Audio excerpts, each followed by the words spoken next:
Cambados quere ser un referente na protección da muller e na defensa dunha igualdade real. Ao longo de todo o ano estanse a desenvolver iniciativas nesta liña que se intensifican coa chegada do Día da Muller. O Goberno local deseñou un variado programa para marzo, abril e maio que arrancará o propio 8M coa lectura do manifesto. Un acto que tamén trae novidades, xa que este ano vaise celebrar na Praza Dolores del Valle. Habitualmente o facíamos aquí no Concello, pero este ano temos unha ubicación que consideramos máis adecuada, que é a Praza Dolores del Valle, que, como sabedes, foi unha cambadesa ilustre, feminista a súa maneira, que naquela época non existía o feminismo, por decirlo de alguma maneira, pero que contribuiu notablemente como muller ao desenrolo deste pobo e ao papel da muller aquí na vila de Cambados. Ese mesmo día, 8M, terá lugar outro dos actos destacados do programa coa implicación de Esmar, unha charla coloquio de Joshua Alonso, fillo da muller asasinada pola súa exparella en Redondela no 2017.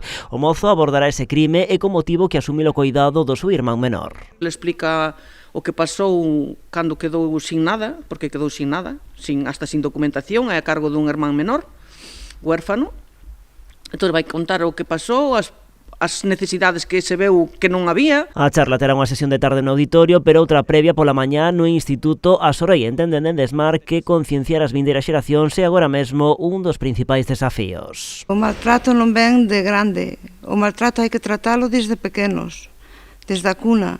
A finais de marzo tamén comezarán as actividades da Escola de Empoderamento Feminino Dolores del Valle. Ademais, o alcalde avanzou hoxe que o Goberno está a traballar no primeiro plan de igualdade municipal, un xeito dixo de conseguir a igualdade real efectiva, comezando polo propio Concello. A mellor forma é predicar co exemplo, non podemos desde o Concello predicar sobre unhas políticas de igualdade e nós non practicalas, non?